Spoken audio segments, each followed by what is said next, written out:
And we're live. Today is, well, we're not actually live, but this is recording.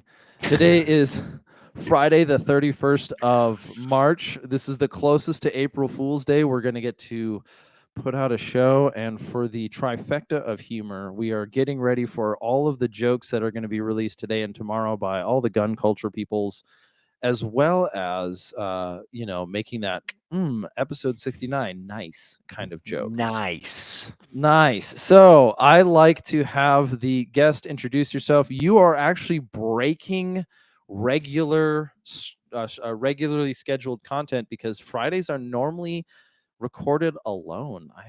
But now I have to talk Ooh. to somebody. So please introduce yourself. Dude, what if I totally forgot how to talk right when you went live? How bad would that be for your podcast?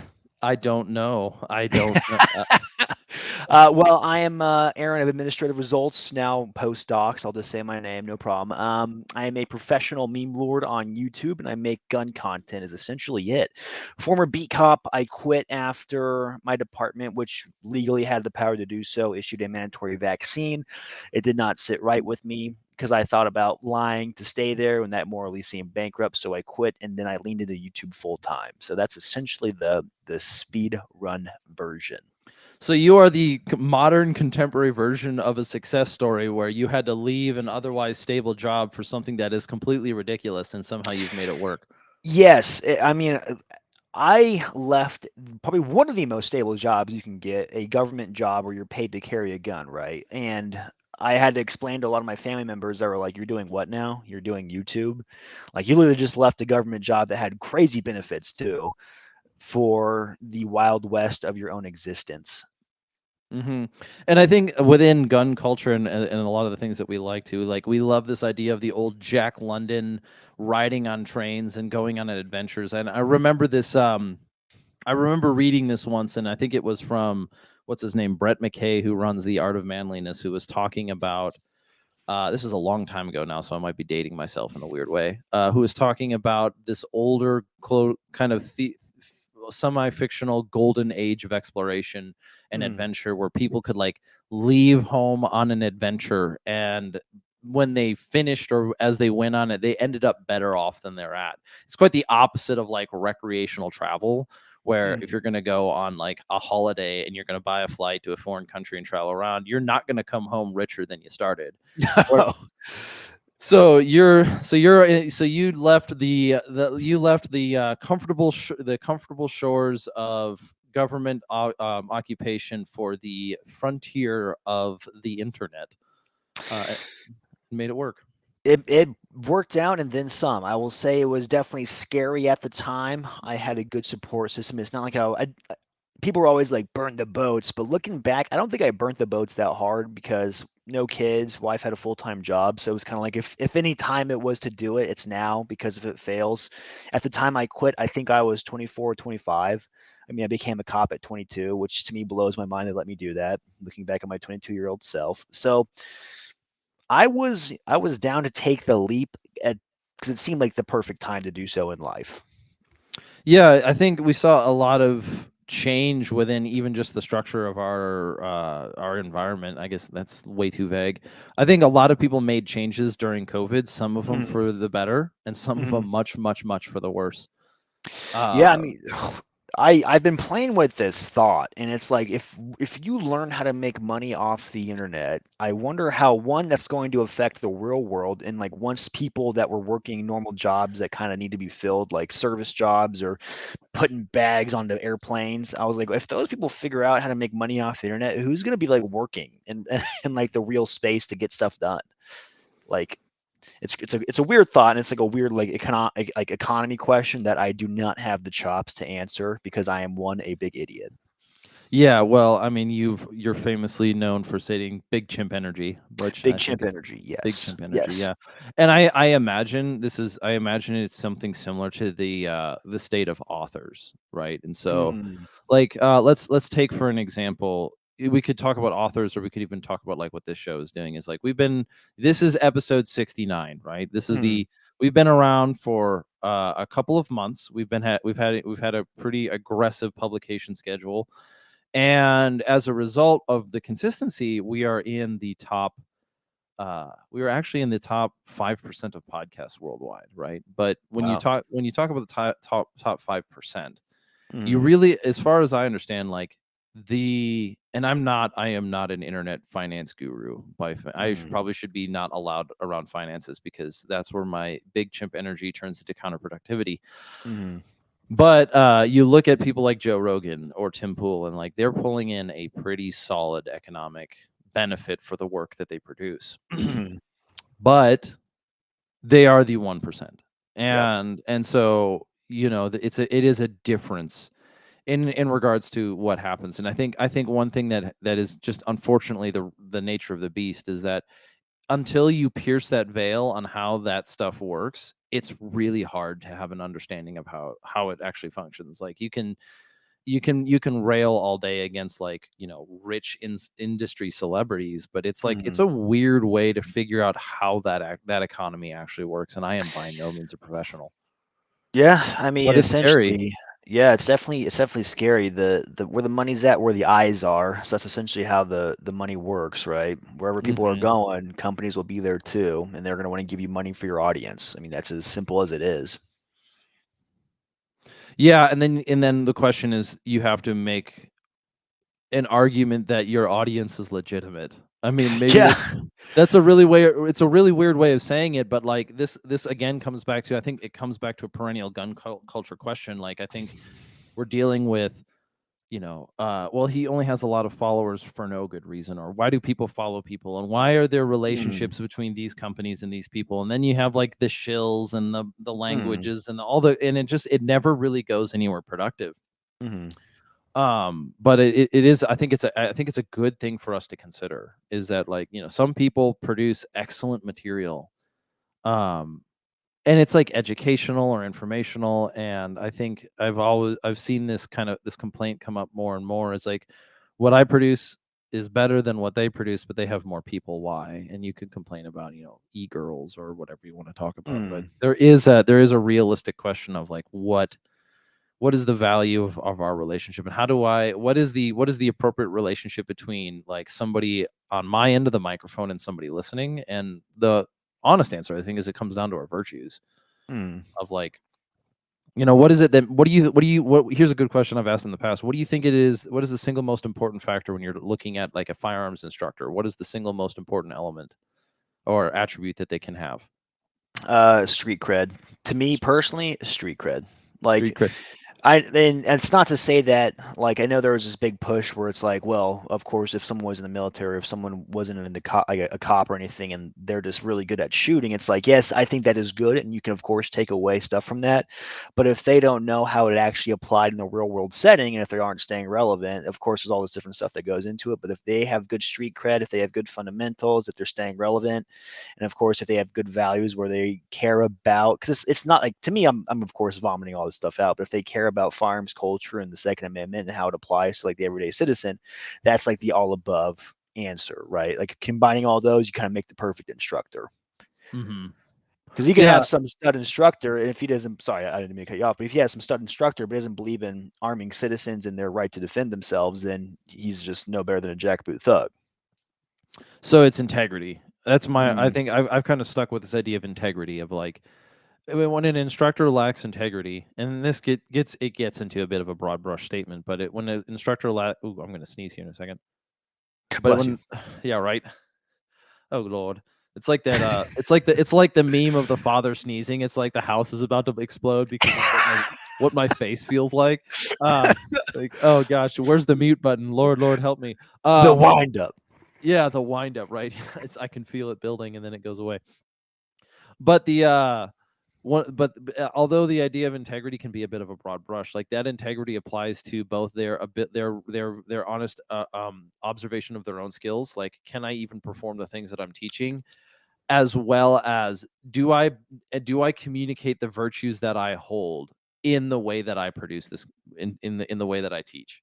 Mhm, Because if I say that I value, that this is a right that you have, and that's a philosophically obligatory object statement, it has obligations, mhm, um and I skip past that, well, there's a problem. Yeah. There's a problem because it's not even that I skip past it. If it's like I am inconsistent, I'm teaching you to do something that then also not being okay with you being able to execute it. That's something wrong. Mhm. But Yes. Morally, that sounds a little wrong. it sounds a little wrong. But see, you're not an but you're not an instructor. You're what did you call yourself? A big chimp, dude. A big A chimp. professional meme lord.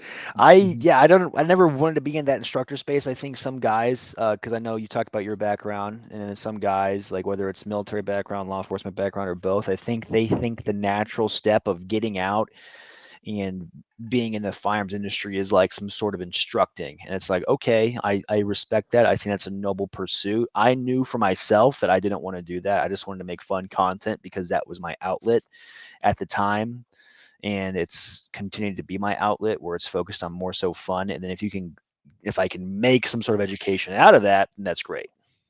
Yeah, well, I mean, and education as we even talk about it can expand to different subjects. Like what we try Mm, to focus on here is much less on the education of mechanics, for example, like barrel length or whatever right. like whatever the appropriate reload is for a certain time. Like there are plenty of Mm, people who handle that, but I think what we've noticed or what I've identified is that we do have a lot of really good material out there, and you can pick and choose and evaluate which instructors you're going to follow and why, and we're going to, and those kind of things.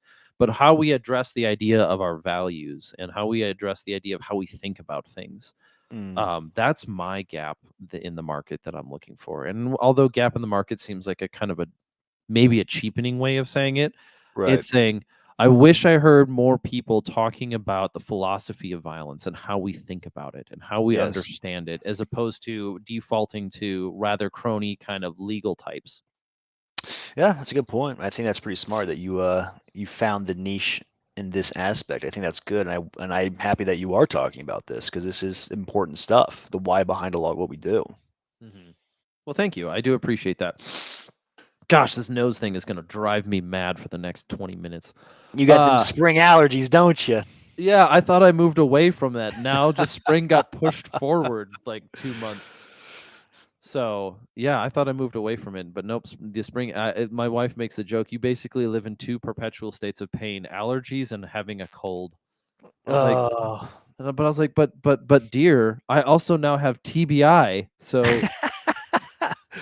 You are my strongest allergy cold TBI enthusiast. TBI enthusiast. Oh my goodness. Well, I mean, I guess to even make the light of it, we did. The some of the TBI that I acquired was related to using an M3 Carl Gustav, which Ooh. yeah, which I had to make a piece. We've got a sticker on it. It's like, I make TBI your personality, because some Yeah. people do.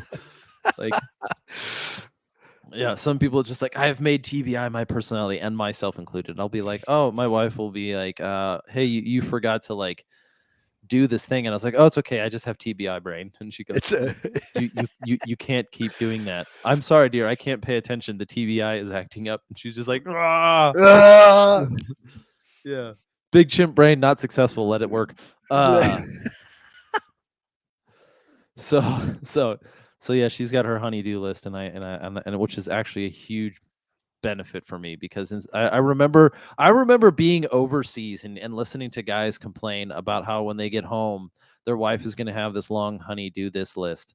And I'm Mhm. like, that is the single best thing, that is one of the single best, like, most valuable assets in our home, is that, like, my wife just has this list where she writes down things that I need to do around the house, so I don't even Yes. have to think about it. I'm just like, oh, okay, cool, I know what I'm going to do now. I'm going to go change the light bulbs in the outside of the house, or I'm going to go, you know fix this part or do that thing. And so it's like, it's not as simple as complaining. It's more like, oh, I know exactly what I can do to make her life better. Exactly. And if her life is good, then your life will be good. This is generally considered good advice. So Yes. Yes. This is good marriage advice. how did you pitch this idea? Because let's just talk about admin results, right? Like, I think Mm, you mm. caught with when one of the things that you did, and I think you did well, and we can admire in other people, is that there's something that you caught well. I still watch your stuff, and I know it's sometimes Mm. sometimes it's entertainment, sometimes it's just like, oh, I haven't seen that done before. Mhm. But how did you pitch that idea to your wife? Um, I kind of pitched it at the time when I quit. I think I had around 30 to 40,000 subs, if I remember right. But I was like, hey, one, getting a social media following this size isn't necessarily super easy. So this is already having a lot of potential.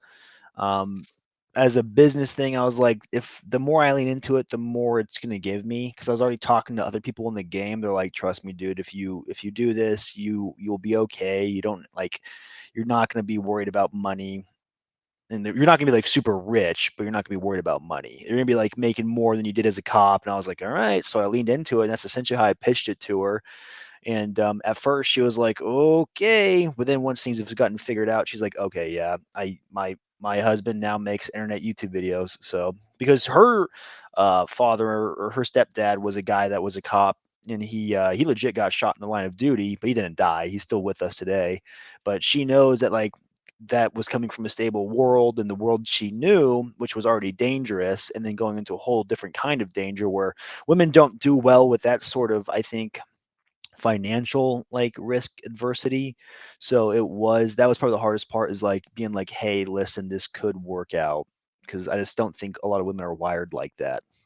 Well, as a meme lord, you'd be able to reference the there's I see nothing wrong with this room joke, Yes, right? Where yes, like that's essentially was. men have nothing wrong with like a mattress on the floor and like a bench press made out of 2x4s in the corner, and then like a PlayStation 4. Yeah, that's the ideal setup. If I wasn't married, I would just probably live in a shack like Ted Kaczynski and be fine and be like, oh, this is all good. You know what I mean? I'm But happy as long as I got space for my guns. yeah, but see, was Ted Kaczynski fine? I don't know if he was really all that fine. I think it's I just I think in the long run maybe not, but I mean you do a little MK Ultra here and there, and I'm sure you get a little crazy. yeah. No, it's always interesting looking at how like again, jokes and the communication of ideas through the whole idea of memes is still it's like it's one of those things where sometimes you hate it and sometimes you love it. Yes, You yes. It's know, it's like like the shorthand for talking because it captures the idea so quickly. You can like reference a meme.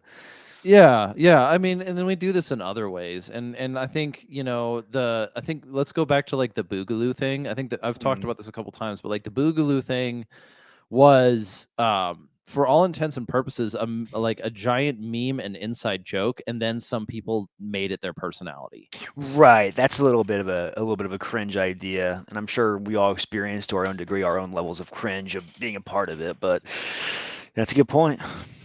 Yeah, I guess the cringe part of it is one thing. It's like I think it's the same, but I saw it as the same thing as like when you start blending the lines between fantasy and reality. Mm, Like it's kind of like I remember, let's see, I was a kid growing up as the internet was becoming a thing. So like yeah, I was not in an environment. We grew up in a rural area, so I was in an environment where like the internet was not like the part of our life, but it did yeah, have impact on us as I can look at years getting older, our internet speed got faster, and every time it got faster, it opened up a new world. yeah. Um and so so it's the same, but we saw the same thing of like kids would get people would get really into video games, and then they would make that video game their personality, and it was always Yeah. like, hey dude, it's a game, it's funny, but we don't need it to be real life. And Maybe it's so one of those things. I just had this thought where it's like if, like how kids make video games a personality. The dudes that made the Boogaloo the personality just don't really have any other personality to cling to, and that's all they have, right? It's just the lack of life experience and knowing what's actually good for you. lack of life experience and knowing what's actually good for you. Ooh, that is a very loaded claim. Not accusational, but it's like, Mm, yeah, I could take an example or an idea of somebody that doesn't have life experience and give them the boogaloo idea, and then so in like sort of an inception way, mm, see how it affects them. yeah.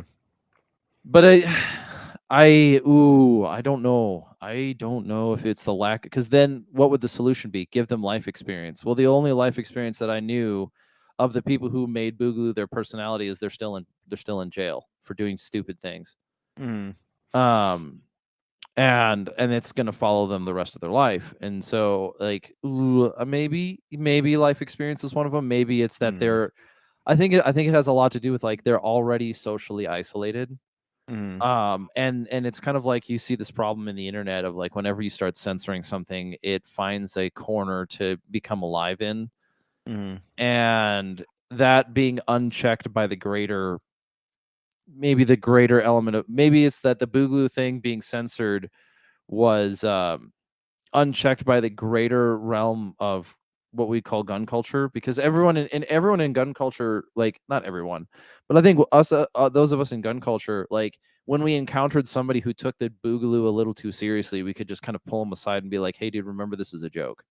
Yeah. Like we're not going to like try to make this joke a blueprint for future action. It's just a common it's a common it's a sardonic commentary on the state of our times. Yes. Yes. It's not a predictive model for what our future is going to look like. And then they go, oh okay, and then they're all fine. But if those people are like isolated from the world, Mm. then the only thing they can do is make an echo chamber around the Boogaloo, and then they create essentially a metaphysic about the world that isn't real, and then they go and Yeah. act it out and create a problem. But I mean, you also see this in just in our society in general, like people who Yeah. exist. You can tell when somebody's in too tight of an echo chamber because they're really, really, really difficult to speak to, as if they're using English words to speak a different language. Interesting. Yeah. That's a really good point. Yeah, like I've met people. I've had the opportunity to meet a number of people who are in different levels of commitment to different ideologies. Mm. Um, some of them being like far left ideologies, some of them being, the Boogaloo is an example, or like kind of very far right, kind of like that alt right stuff. Mm. And what you end up doing is you end up trying to speak to a person using the same words, but their words have taken on a whole new meaning within their environment, and so there's no communication to be had, and then it becomes an entirely different problem. Mm. um, but that's, I mean, I guess maybe I digress in that one. I wouldn't mind maybe No, going. you're definitely nailing a lot of hammers on the head right there, my man. That's some much that's above my pay grade. Well, as a philosopher, I only see philosophical conundrums. I don't see real human Ooh, problems. smart E- man has big words. I'm impressed. Yeah, smart man has big words, which he takes from big books that he doesn't read. I mean, I guess there is a little bit of room for levity in it. So, Mm. but yeah, so you going back to, and I don't want this just to be about your story, but so Sure. you already had sort of a foundation, and then you're able to present it to your wife and say, hey, this is kind of like, this is what I know of the plan, this is what I don't know of the plan. And because it does take courage, I do agree with that. I do think it, in our day and age, like we complain a lot about the structure or the money or the Mm. economy or whatever, but like it takes a little bit of gumption to figure it out.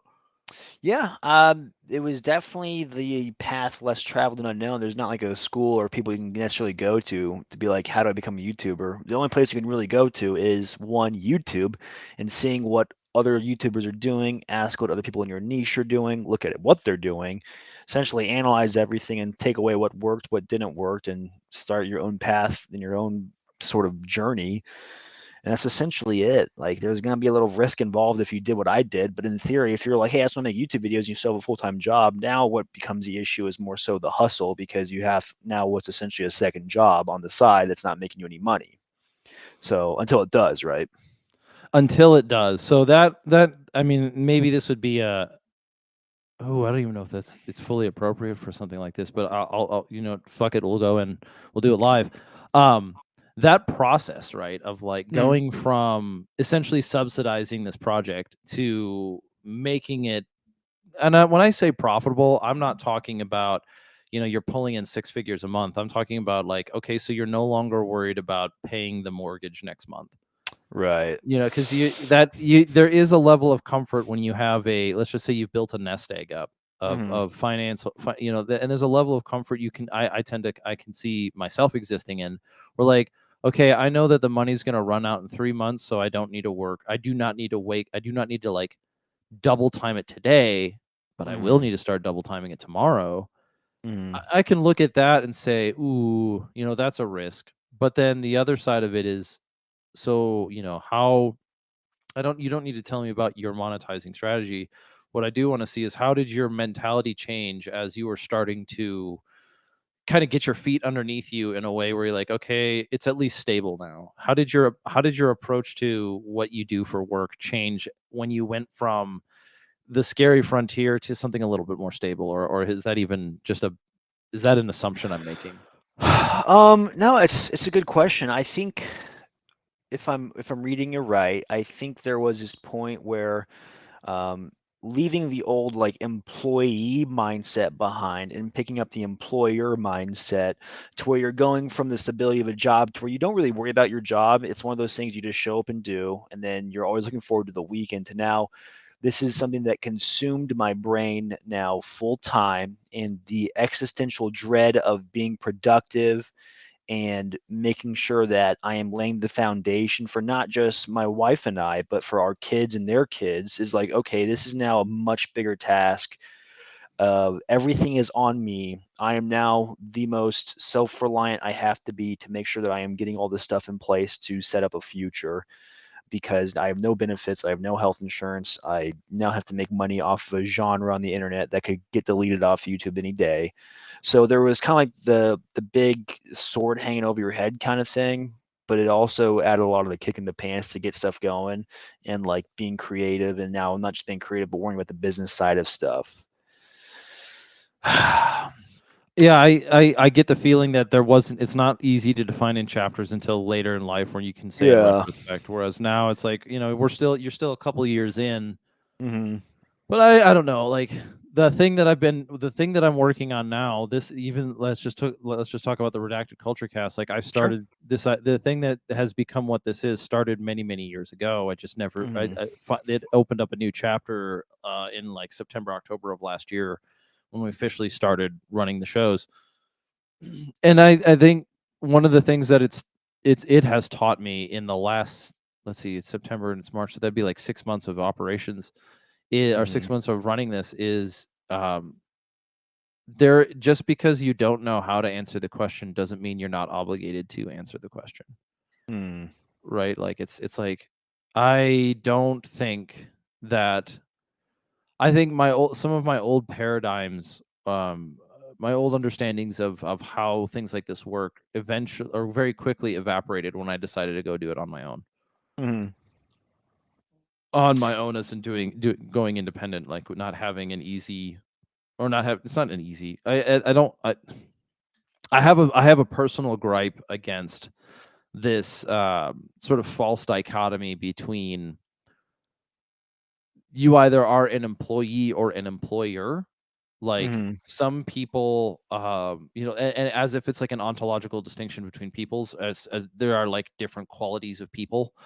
Um, I have a maybe an ethical bone in my body against it, because what it does Hmm. is it breaks people into different categories, and then it Yeah. says that Us they're versus them kind of thing. exactly, Yeah. or even the haves and the have-nots, or like it's sort Right. of a pseudo Marxist thing, and like I can look at other people that I know who I respect greatly, who have for most of their lives worked in an employed position, and they're still Mm. fantastic individuals.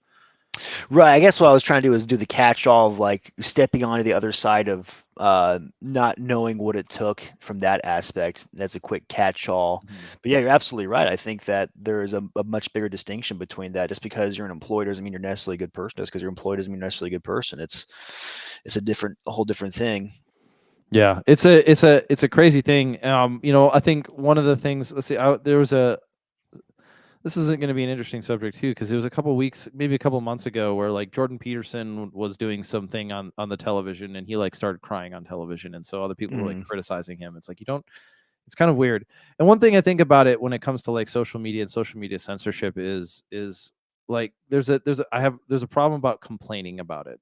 And mm, complaining on the internet is kind of like it reminds me of the same thing of like watching Jordan Peterson cry in an interview. It's mm, like, I can sympathize with what's going on. Like, when I say complaining on the internet, like, let's just say complaining about censorship on the internet. Like, I can understand it. Yeah, it's actually detrimental to you when your ability, when one important element of your, let's just say, business is being able to distribute material, mm. and somebody artificially cuts that off. um if somebody artificially cuts that off, right, and then they go so far as to, um, someone who you have no connection with artificially cuts that off, and that interrupts your business, which is also what you provide your family for. Hmm. That can be frustrating, right? Like it can be frustrating. It can be more than just frustrating. And so I can go on the internet and I can complain about censorship, or I can hear somebody talking about it and I go, yes, I agree with you, but this doesn't help me, except for it makes me angry at somebody I've never met in my life. Right. So like social media censorship is a really good example. Current frustration that I have, and you want me to be a contradiction immediately, is that I find it extremely frustrating that a platform like Instagram will allow, or will has a machine learning algorithm that will censor gun content but openly promote softcore pornography. Huge issue with that. Yeah. But it doesn't do me any good to complain about it. So I know that Instagram is going to censor. They're gonna limit my ability to distribute material. But I think the solution is actually something more like, well, hey, it's time for us to stand up, not to the not necessarily just stand up to the publication or the platform of Instagram, but it's like, if you want community, you have to build it. If you want this to grow, you have to share it. If you want Mm. this to be alive, you have to participate in it. Yes. Um, I think you're yeah, absolutely right. I think it's ridiculous. We can complain all we want till we're blue in the face, but you got to be able to get out there and get stuff done. Otherwise, you're just sat there sitting on your hands complaining. I mean, I feel emotionally satisfied when I complain about it, but it doesn't produce anything. Sure. I I'll mean, tell you that much. it always feels good to vent in with other like-minded folks and saying, "Hey, I am being oppressed." But until you say, "Okay, how can I stop being oppressed?" What's actually going to happen? Yeah. How have you? This is going to be a kind of a subtle segue, but Mm, how have you seen your one of the things that I enjoy about your the stuff that you produce is that you identify historical trends and then you maximize on it. So mm, like you've got the roadie plaid thing, and you've done historical things and you've done contemporary things, and you seem to have your finger on the pulse of what is it? Let's just call it semi-serious fashion. mm. And I don't mean fashion in a derogatory sense, but like you're able to identify something like an iconic item and then build something around it. And that has been kind of community building. Like people will make M85 whatever their identity. But how have you Mm. seen in the last 3 years through COVID and even before then? How have you seen the gun culture shift in regards to engagement and conversation? Hmm. Man, I don't know. As far as like the seeing an item and building a world around it, to me that always seemed like one just a creative outlet for myself personally, but I think it's also something that we can expand upon with gun culture is enhancing culture itself and being proactive with the culture that we're giving, because so much of gun culture comes from classic pop culture, whether it's video games or movies, and it's like I wanted to somehow contribute to that, but like in the from the sense of going back to our earlier conversation with the integrity, where it's like just because Hollywood may put out cool gun culture stuff, that most of those Hollywood actors probably won't share the same values as you or I. Right? So Yeah, it's like most distinctly, most comically commented is like, um, so the whole John Wick movie's coming out, right? My right. wife and I decide that we're gonna go watch some of the older ones so that we can go watch the new one, which I haven't Mm, seen yet, so no spoilers. Although the Grand Thumb version of it was pretty funny. it was good. Uh, it was he got the walk down. Uh, but so while we're scrolling through or trying to figure out which platform we're watching it on, because I just don't watch a lot of movies. Mm, Um, I saw no less than I think 5 different Liam Neeson movies where him on the cover of the movie is holding some handgun. yes. And I was like, no less than 5 movies with Liam Neeson in it, with him holding a gun, and everyone knows that Liam Neeson does not believe that you should own guns. And I was like, God, this is weird. You know, It's definitely it's one of those things where they have money to be made. They have a narrative to be pushed, and to play that game, you pretty much have to sell your soul to the Illuminati type vibe. Um, type vibe. Uh, that's you have a cultish vibe about you. You have a cultish vibe about you, my good friend. Have you sold your soul to the Illuminati yet? Yes. Um, but yeah, I mean, it's like I wanted to build culture for gun culture that would, I'm trying to put it in the right terms, but like essentially create a rich culture for gun owners in America where it's almost like we have our own Hollywood. I think that's like the next step in evolution where we create our own media. We don't have to rely on Hollywood coming out with stuff. We don't have to rely on them and their agendas with whatever else they push. Like, okay, cool, we get a cool gun movie, but if we have to tolerate all the other BS they push out, it's like, well, it's like I wish we could have our own media in that sense. I hope that kind of makes some Um, sort of I think I, cohesive idea. I think it makes a lot of sense because despite the let's take an example of it, or let's not take an example. That's a pull from. I remember. I think the first Call of Duty video game I ever played was the old Call of Duty Modern Warfare 2, and the only reason why I played it is because I was in Ranger Battalion at the time, and Ranger Mm, Battalion was one of the playable characters. mm. Yeah, the whole battalion is a single character. We're a mono culture. Uh, just it's Battalionimus Prime. So Yeah. but like so it was really cool to see like, oh wow, I get to play my job in a game. And so we look at these things as like the pinnacle of achievement is when you can get something like, some correlation between Hollywood and the real world. And I think it's maybe we're going to just see different I think we're seeing different values. Like it's not yeah, we love to see the silver screen present something that we think is moderately accurate, like when John Wick started quad loading a shotgun, the world went crazy. Yeah. But the but then I think it's a difference and it's a decentralization of values, and especially in media, because I probably see two movies a year. I probably see one movie a year in the theaters, and that's pretty regular. But How many movies do you think you watch outside the theater just like in total a year? probably five. Really? You Mm, own like wow. I Like you don't. got the Yeah, 5 to 10 maybe. Changes on year to year. wow. 5 to 10. Oh my Um, goodness. yeah, maybe 5 10. But the thing is that like when it comes to screened entertainment, it's video games for me. I definitely Yeah. would if I'm gonna sit down and watch something, I'd almost always would rather play a video game. Yeah. That makes sense. I have no argument with that. I mean, rather why would you not just want to play a game? I'm gonna be honest. I feel really bad saying this, but I think I watch a movie just about every other day. Sometimes Okay. it's two movies a day.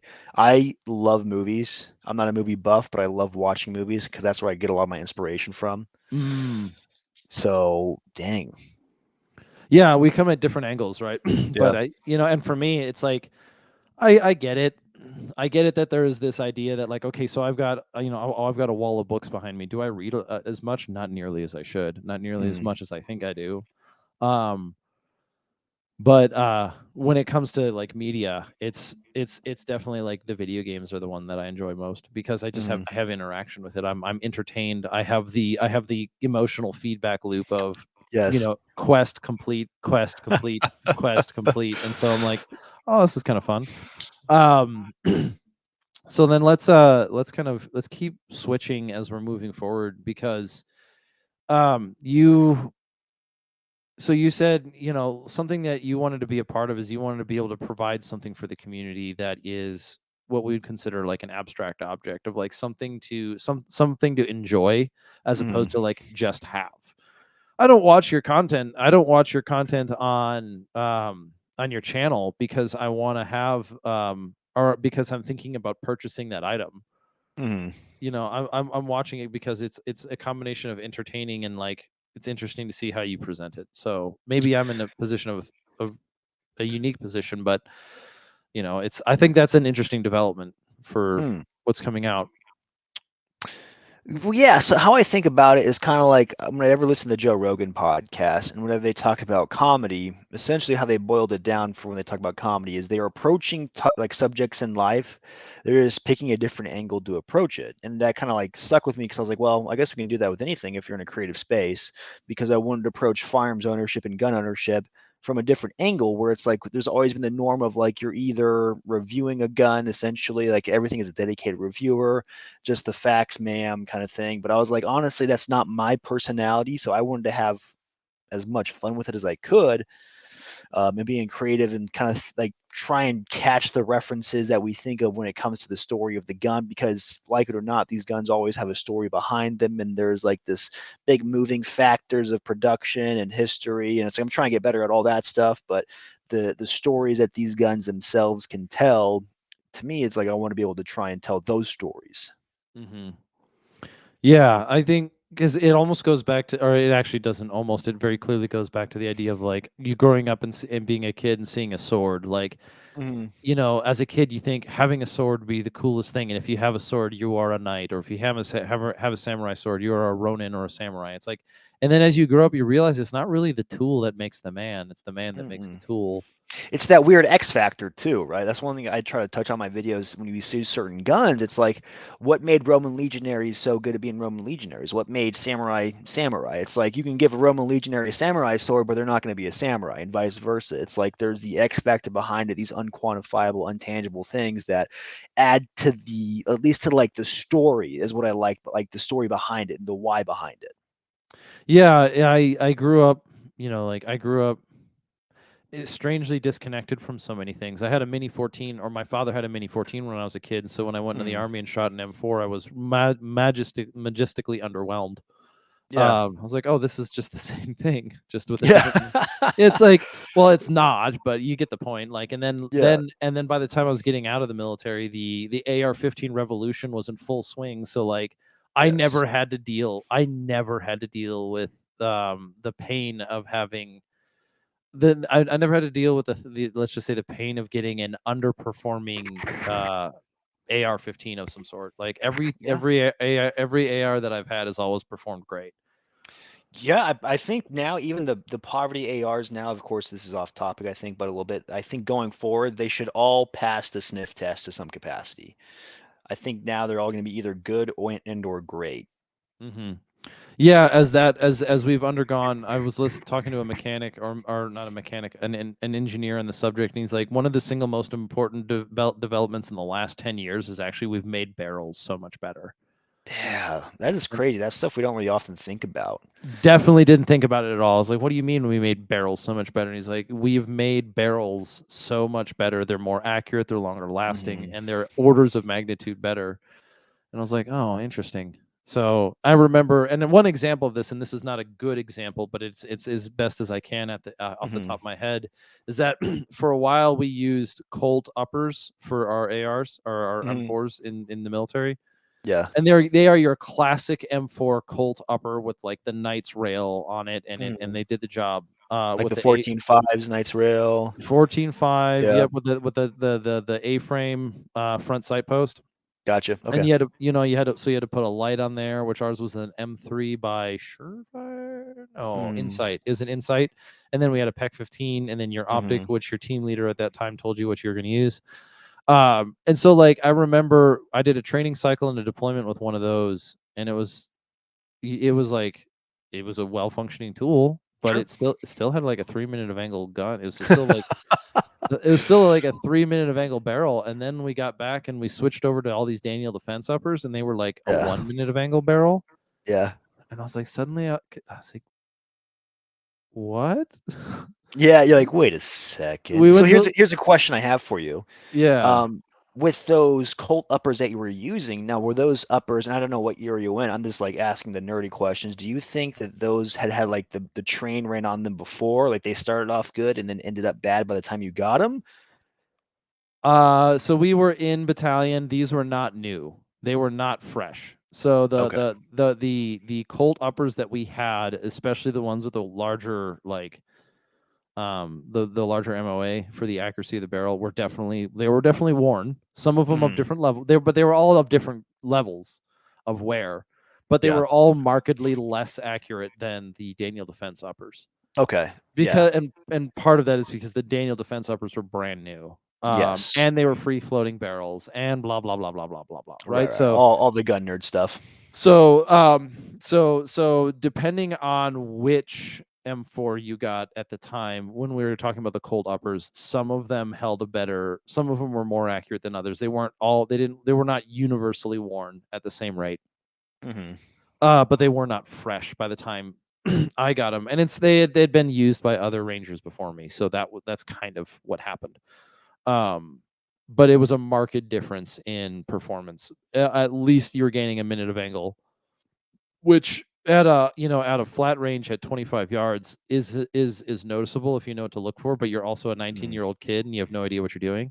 Yeah, chances are though that when you're that old, you don't really care about the minute of angle stuff when it comes to your kid. You're usually worried about your team leader yelling at you and making you go to the wood line. Yes.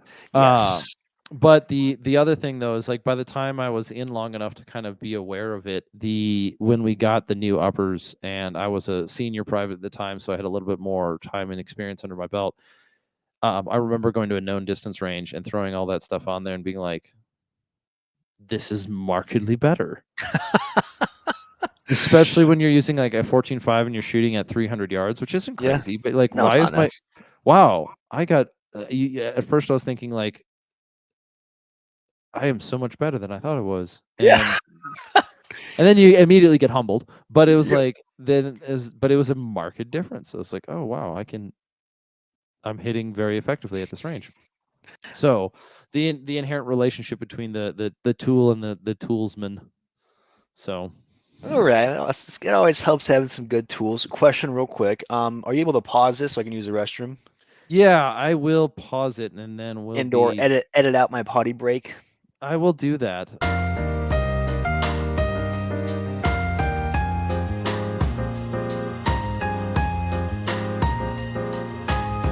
So we're back. We're back. We're back. All We right. are back. Potty break over. Potty break over. Yeah. Big adult decision. So where were we at now? We were We were talking about you being scared as a young private, getting yelled out by your team leader, talking about minute of angle, Daniel defense rifles, and yeah. all that good stuff. Yeah, so so as that goes into like looking at, I think this is the goofiest part about it. Looking at how people make decisions in gun culture Mhm. is one of the strangest things, because it's like we have these unwritten rules that you just don't break, and one of them Right. is that you don't ever buy something because it's cool. It has to be justified in some sort of utility, Mhm. and it's like, that's not the way anymore. No, Like, I think it's absolutely doesn't have to be the way. I'm gonna buy stuff because I think it's cool any day of the week. Is if you have the discretionary income and you're a responsible about it and you're not, going into extreme levels of debt for frivolous things, then buy whatever you want, right? That's you're a grown ass man. But if mhm. you're, putting your family's ability to eat at risk by you buying some stupid gun part you don't need, well, then that's just a bad priority of lists, right? Mhm. Yeah, a bad hierarchy of an improper hierarchy of values. Mm. Thank you, Jordan Peterson. Thank you, Jordan. Thank Dude, you. this is totally random, but I saw the funniest thing where I don't know if you saw Jordan on his latest Joe Rogan podcast, but he was talking about like how he went to this bar and he listened to this musician like play music and how he started crying about it and he was like, it was beautiful, man. He was right on the edge of chaos and in order playing this music and like someone memed it and it was like Jordan Peterson discovers having a good time. uh, he's Jor- just vibing at the bar to some musician playing music, and he just discovered how to have fun. Jordan, that is pretty funny. Yeah, he definitely depicts himself as being very serious all the time, which I mean, Yes. for his credit, is probably a good thing. Right, right, right. But Jordan, he just breaks down into tears because he's having fun. I know. Uh, The man discovered what a vibe is. uh yeah, so speaking of vibes, there's this this has come up a couple times, and not necessarily exclusively on the show, but it's come up a couple times where there are there's this idea of, like, drop culture, right? So gun culture, a subsection of gun culture is drop culture, and that's sort Yeah. of a Venn diagram between guns, skateboarding, and hardcore music. And then but then there's this idea of like, well, drop culture is dying, and like, well, it was I wouldn't, I don't know if I'd say drop culture was a culture. I think it was like a phase. Yeah. And Um, I think we all, oh dear, I think we all wait with bated breath for what comes next. yeah, I think the reason behind drop culture's existence is for the smaller guys that wanted to get into selling a product, they could do like they could add a vibe to it and they could do pre-orders, and they could have the initial drop. So as far as finances go, if you're trying to do merch like that, it's less risky than you doing merch. Like if you were to buy a bunch of shirts and just have that inventory, at least you know what to buy if you do pre-orders, right? If you're just doing a drop and it's just a blind drop and you have X number of inventory and you have a guess of what's going to sell, then I guess there's the risk involved and you have a little bit more hype. But yeah, drop culture was definitely a thing for a bit. No, I haven't seen as much of it lately. So Yeah, yeah. I think it fit. I also think it fit a niche. It fit a niche Mhm. of people who wanted to like. Well, when I say it fit a niche, is like I even look at it myself as saying, we go through like phases and chapters. We go through like trends, right? Yeah. There's a time when CQB was the trend, and then like Recce tried to become a trend, and then it's like all these different things. Hmm. And then a lot of that drives some of the aesthetics of what we do. Like that we refer to things as like God's plaid or roadie plaid or whatever. Right. Like it all has its place, and I don't want to overdiagnose the things that shouldn't be overdiagnosed. But what I Mm. do think of is what I do see within one of the benefits of what I would refer to as like this kind of drop culture, or even what's the other one? There's another way for it, but is that it kind of created a new it didn't create it, it produced a new section within gun culture that was different between like the industrial above and then the citizen below. It just had this Mm. its new thing. There was an air of exclusivity to it, although it Right. wasn't necessarily exclusive, but there was an air of exclusivity to it that was not dependent on one's like job title Mm. or clout in, and then of course people turned it into a clout thing, or maybe it was inherently a clout thing. But the point that I'm saying in all this is like I actually think it did a lot more good. We're just kind of watching it go on. Like the bro vet thing did a lot of good, but we're at the time where like it's no longer new. Now we're looking back at it and going, oh, that's kind of cringy now. Right. But that's just kind of how time passes. Like things become Yeah, popular.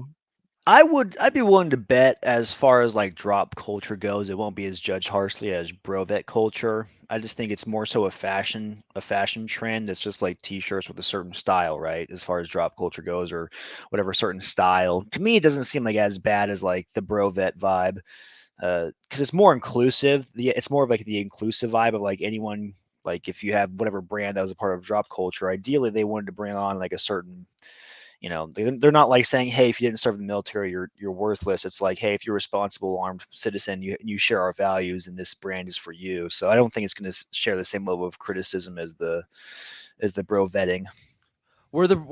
Can I actually get it? Like, where would you have ever seen brovet culture being like exclusionary, with the exception of it being this is a place for veterans to go hang out with each other? Like, I think it's from. I would say that's a good point. Is like, yeah, what makes it exclusionary is I think it's like I wouldn't necessarily want to rock a bro vet like grunt style shirt if I wasn't a grunt or if I wasn't in the military. Like to me, I would self exclude myself from that because it seems like I won. If I was serious about the brand, I won. I don't feel like I earned the right to that brand. Just like if like a guy in the military was never a cop and he's rocking like a cop brand, it's like you're kind of like this weird, I don't know, like this, like not true to yourself type of vibe. I mean, you can technically do whatever you want. Like, I'm not going to stop you. You're a grown ass man. But if you wanted to like really identify with something, then, and it's not who you are, then that's just like, I guess what I'm trying to get at is a self exclusion of that. yeah, I mean, you do have the problem or a challenge that the brovetti style would do is that you only have you theoretically can only draw from a single pool of people. Right. Okay, so that starts, and like I can understand that it's not exclusionary in a negative sense. It's exclusionary of like this is you well, it negatively affects the business because you can only theoretically Mm. be really marketing to other veterans, which the reason why it was successful is because veterans as a marketing, what do you want to call it, veterans as a customer base wasn't really a thing Yeah. yet. The only other people who were using veterans as a customer base was the VA, and we all know how that goes. Yeah, no one likes a VA from what I hear. So I hate the VA, but I got to work with them. They are but whatever. I don't hate them. They're just not great It's bad stories. We'll let that Just go. layers of bureaucracy, I assume. My non-existent lawyer advises me to stop talking about the subject. Uh, No, no, I got you. Yeah, I mean, going back to it, it's like I think it's just the evolution of culture where before the bro vet culture existed, and that was the veteran culture, right? A lot of it stemming from the global war on terror and guys identifying with that. Then I think the problem is if you're not a veteran or a part of that, but you still identify with gun culture, I think that's when the drop culture came along, and then all those different brands that people could identify with sprung up, and then now people could cleave to those as opposed to what we had is like what 9 line grunt style, probably like Black Rifle Coffee, like a lot of those older bro vet, more established companies. mhm. Yeah, and then so there was a pretty big shift. And then so like just talking about greater gun culture as a whole, like the Brovet thing definitely had a really strong impact because it was very antithetical to kind of like the NRA style gun culture, which Right. like the NRA was very reserved. The NRA era was very like politics forward, but Hmm. also reserved. Like everyone's depicting themselves as thinking of the depiction was sort of like this modern Jeffersonian, like, we're the landed gentry going out and doing beautiful hunts and protecting our family with our guns. And it's like, Matt Best is like, bro, I want to shoot a belt fed Yeah. just because, like, woo, and so that was a pretty big shift. Yeah, that's a um good point. and like it was a very much so, like, I wouldn't say like it wasn't a dignified to like an overt shift. It was just this sort of like kind of formless creature that was kind of maybe shy, was challenged by the very non-shy version of like the Rovet culture, where they were very loud and proud. And then Mm. that like that was only one layer. and that and yeah, if like the drop culture, like the next chapter of gun culture, which is more like the citizen development of stuff, Hmm. um is if that is the response to the kind of the necessary but maybe not maliciously exclusionary nature of the brovet culture, now we're kind of at a new phase where even the example of like your whole like you got doxxed recently or something. Mm. You got not or something. You got doxxed recently, and that led to a question of who is or is not allowed in gun culture. And Yeah. that's a really, like, that has been the topic, whether or not we wanted it to or not, for the last 2 weeks, Oh yeah. at least 3 weeks now. So like, there was, yeah, at least 3 weeks. It's been the topic since that happened, and it's only gotten worse of like who's allowed in the club. And Yeah. I'm kind of curious on what your thoughts on that subject are. Not necessarily on the fact that someone doxed you, because individuals are going to make individually stupid decisions, and Sure. Yeah. maybe we don't have to associate with them personally. But how do you approach something like that, or is that something that you really want to even talk about? I mean, I could try and talk about it. I have my opinions on it for sure. Like, I think the Second Amendment applies to all American citizens, but if there are people out there that, because this is tough, right? Because it's like legally, yes, there is a Second Amendment. First off, there's a God-given right of self-protection that you have the right to protect yourself from those trying to harm you. Um, but what's interesting in playing with my thought process is I'm not going to go out of my way to disarm anybody unless they're trying to hurt me, or try and kill me. That's like my thing is like, who am I to try and disarm you? First off, that's morally bankrupt. If I'm trying to segregate anybody, it's like whoever's trying to kill me is like, I'm going to defend myself from that person. But there is this talk where I see it, from those far left leaning, the far right leaning, where they're kind of getting at each other's throat, and there's like this almost a cold war is what it feels like. Um, which if the psyop is going full swing, it feels like the psyop is probably working, right? So but I'm not going to put my neck out on the line for people that want to kill me and put me in an early grave, if that's what like you're asking, because there's definitely this vibe of people that hate me just for, and who I clearly saw when I got doxxed. It's like I don't like communism, but these people were coming after me full bore and out of nowhere, and they hated me and who I am as a person, and they'd never met me. And it's like, okay, well, it's like, why would I want to stick up for these people to for their right to kill me? Is like they're calling for death threats against me. So it's like they're not helping themselves out by any means, and they're not sharing the same values as like someone in my camp would share, right? Oh, absolutely. Yeah, that it is a similar problem because like I've been seeing it work this way too. Is that within gun culture, we're still talking about like who's allowed in the fictional club, even though there's no real like rules for who's in gun culture. We're talking about an ambiguous collection of people Right. where like we have things that we talk about and we have things that we do with each other, and there isn't like a roster, right? There isn't an inside or the outside club. There are just rules that make you unpalatable to this population. Right. You have your tribe. Everything's going to balkanize. You're going to have your own tribe of people. The Christians are going to probably stick with the Christians, and Muslims with the Muslims, the far left liberals with the far left liberals. Like, you're going to align yourself with people that, one, probably have your values. That's just how human existence works, right? But but gun culture has like a single overarching value that sort of supersedes all other values. You could say it has like a meta religious argument that like Mm. I don't care about where you go to church or if you know, or what you believe in politically, is so long as you believe that individuals have the right to bear arms. Yeah, I would say that's the dogma. That is, Absolutely. it's definitely the dog. It's definitely, yeah. It's like you can't be, or maybe it's better phrased. You can't be a part of gun culture and say things like I support the Second Amendment, but now Yeah. there's always a danger of like having like a purity test for how pro Second Amendment you are, and that's it's kind of ridiculous. But Yeah, a little bit of a witch hunt. witch hunt, like what do you mean by a witch hunt in this? If it's like that, it'd be like our gun culture's version of the McCarthyism, or gun culture's version of like finding out who amongst you is like the least pure kind of thing.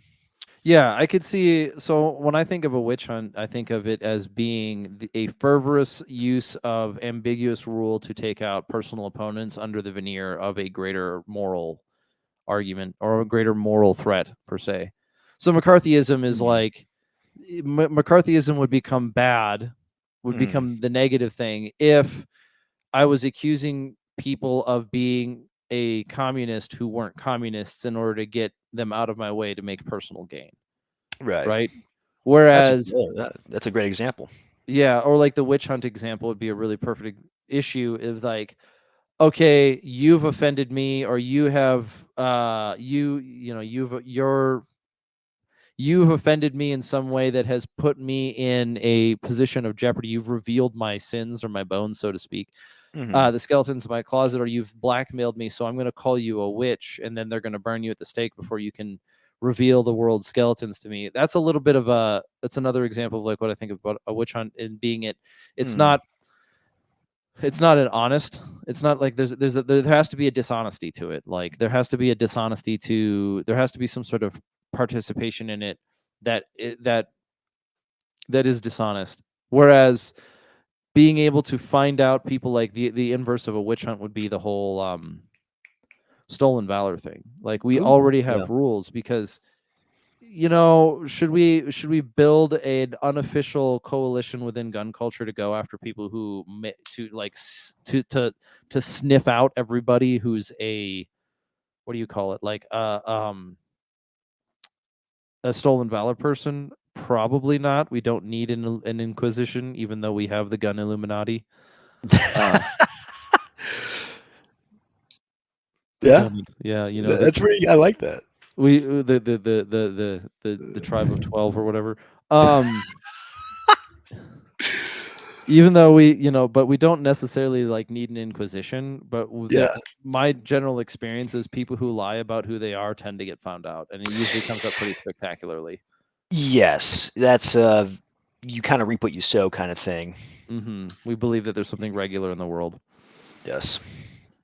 Yeah, I think it's an interesting subject. It's like it's weird that we're talking about this so much right now.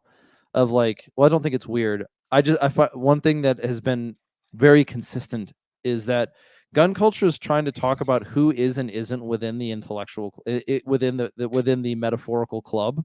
Mm. Whereas like the people that we're talking about, it's like and this comes up time and time again. It's like if a person identified as transgender or whatever, but other than that, and I'm not saying that that is a negative detractor. I'm saying if a person identifies as transgender but was an honest person, I don't Mhm. think anyone in gun culture would have an issue with them being a part of it, right? But if they were like, this is my thing, but I also share and I share your values, because they're not they in theory they shouldn't be connected.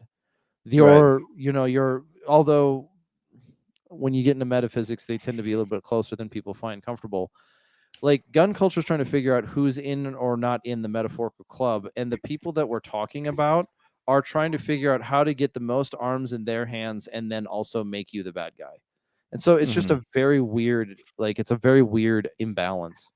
There is something going on right now that does feel very uh like it's like a storm is brewing, and it's not for the good is what it feels like. And I don't like it. I don't like the vibe it's putting out, because it does feel like a very us versus them vibe. Um, Who but is then the again, who's the us and who's the them? from what it seems like, from what I've been browsing and seeing on the internet, it's like the very much the left versus the right are very much brewing up and getting at each other's throats, from what I can see. Okay, I mean, I kind of see it, but I kind of don't. Like Yeah. I've been thinking about this both sides thing for a while. And I don't see it as like, I don't see acts of aggression coming from the right as far as like exclusionary. There's Oh yeah. No, I don't I see. I don't see proactive acts of aggression from the right. I would hope not.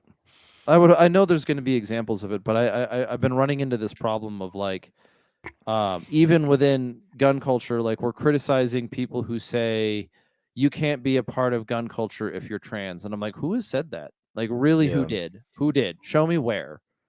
And I know someone will, and there will be examples of it, but I have a serious issue of like the mainstream representation of the opposition is saying that there is something wrong with you for owning a gun. The not even close to mainstream, not even relevant. No, I'm not. That's not saying it. It's just you're not having it happen on the main level conversation. It's just a private chat room and a guy. And I don't think gun culture is struggling with who's in and inside of the club. I think that's a distraction. I think what we really need to be looking at is um like, what are we building and what are we focusing on and what are we trying to Mm, produce and what are who are our friends and how are we spending time with each other. yeah, So I don't that's know. a good point, man. It's a Yeah. lot to unpack. There's a lot of nuance involved with this too. I've seen people that identify as transgender, and they probably hate, the right side, and they identify as far left individuals. And I've seen people. Uh, I've always seen. I think they're Japanese airsofters that are like they cosplay as like male to female larpers, and they were cosplaying. One of them was as me as a Rhodesian guy. And I was like, man, what timeline am I in? But I was like, hey, if you're a grown man and you want to do that, hey, I can't stop you. It's a free cunt, right? Morally, where do I stand on it?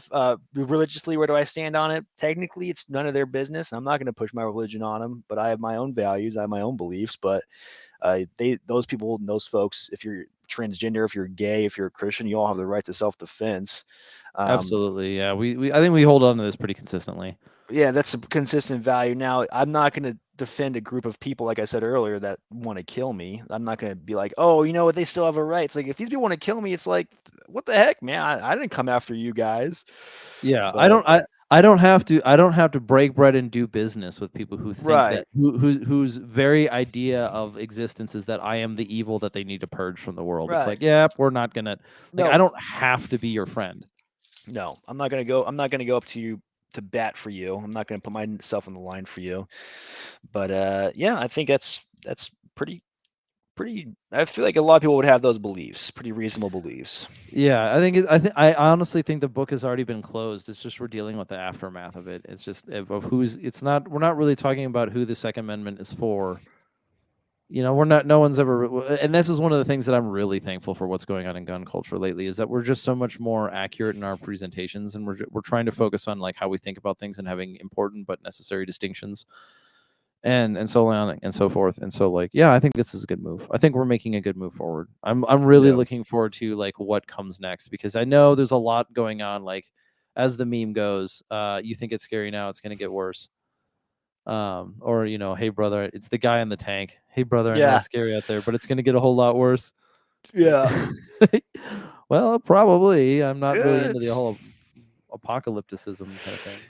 No, I mean that's a whole nother podcast. Societies rise and fall. It's just a natural evolution of the human experience. Your once great empire will go the way of the dodo. It's just, I mean, that's bound to happen one day, and hopefully it doesn't happen on our watch. But man, that's a whole new deep topic. Well, we're not. Well, let's wrap it up then, because I think I am of the opinion that we're waiting for a collapse that's already happened. Like what we're looking at right now is that thing. It's the decay.